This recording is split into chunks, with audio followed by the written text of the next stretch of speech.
vídeo de hoje eu quero falar sobre um livro que eu li, que é Como Ser Pleno no Mundo Caótico.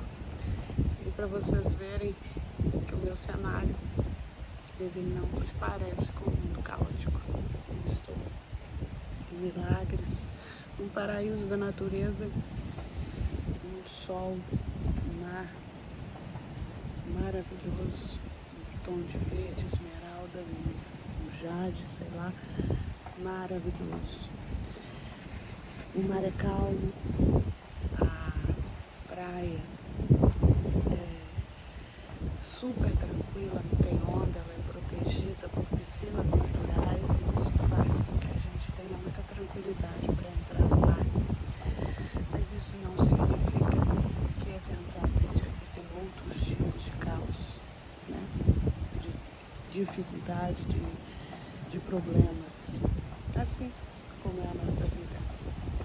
E esse livro, Como Ser Pleno no Mundo Caótico, ele vem trazer exatamente essas variantes que fazem parte da vida de todos nós. Um dia mais tranquilo, um dia bastante turbulento, com muita dificuldade. Para algumas pessoas essas dificuldades são maiores, para outras menores, mas um ponto que eu quero trazer para nossa reflexão é por que algumas pessoas são tão impactadas por um tipo de problema e outras conseguem sair com uma certa tranquilidade daquela situação, daquele contexto.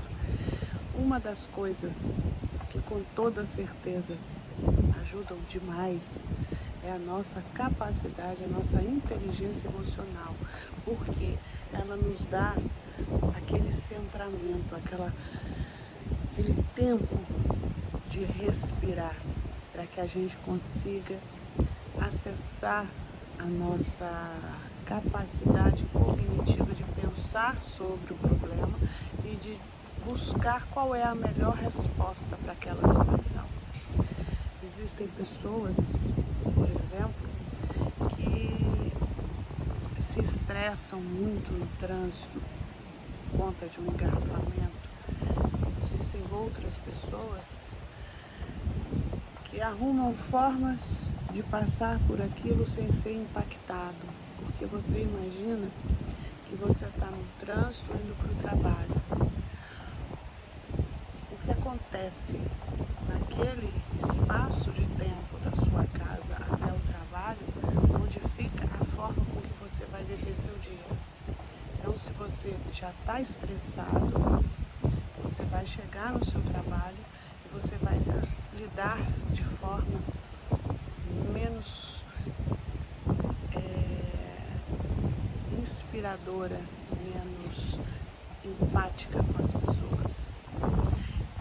E existem problemas que estão no nosso controle e existem aqueles que simplesmente caem de paraquedas nas nossas vidas, como uma doença, como um acidente que não pode ser evitado, que não depende de nós, uma doença que vem e que não veio por conta de um descuido nosso. Tudo isso é eventualidades e nós sabemos que estar vivo significa correr esses riscos.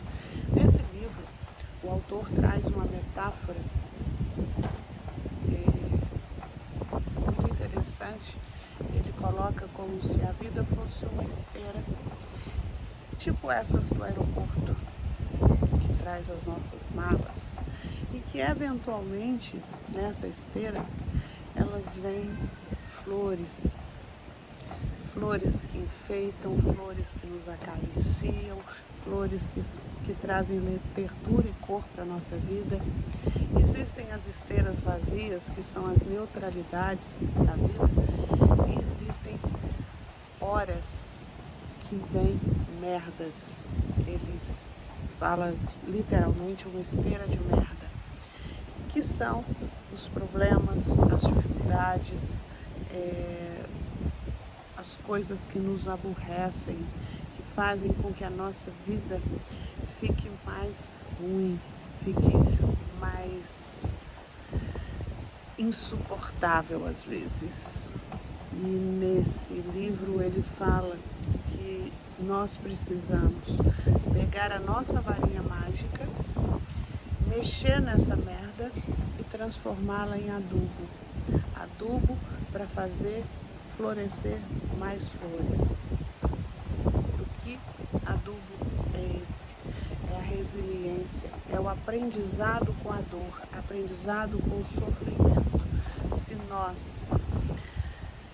nos esquivamos do problema, nós nos esquivamos dessa merda e deixamos ela passar, ela vai estar sempre retornando na nossa esteira.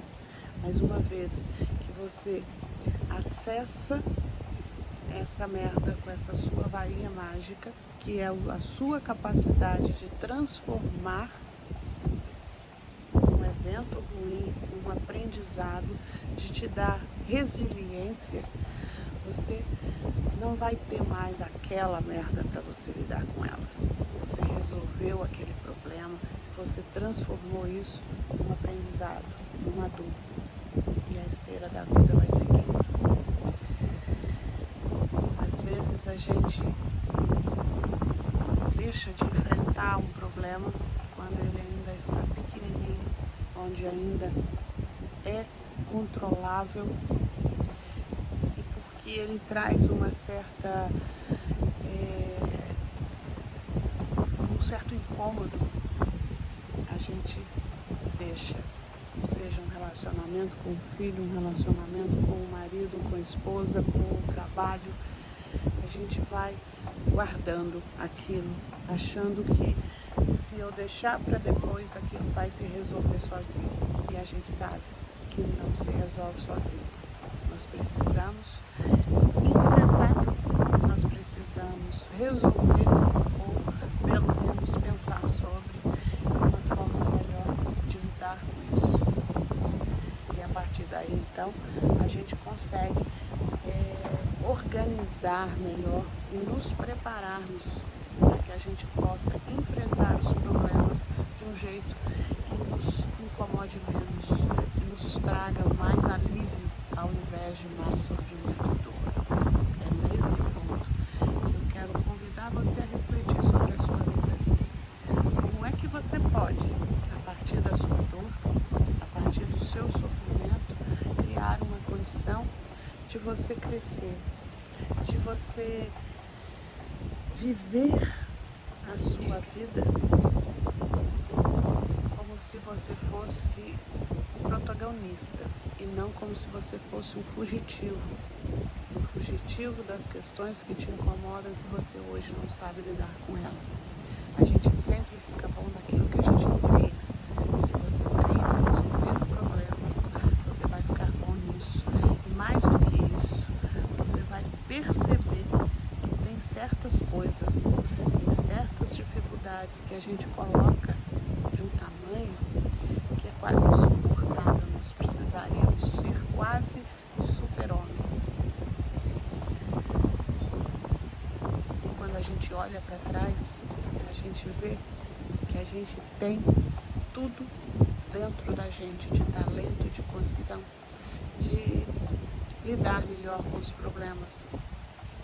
Quando a gente olha para a nossa história, quando a gente respeita a nossa história, a gente percebe que mesmo problemas que antes a gente achava que era impossível de lidar, a gente deu um bom jeito neles. E é sobre isso.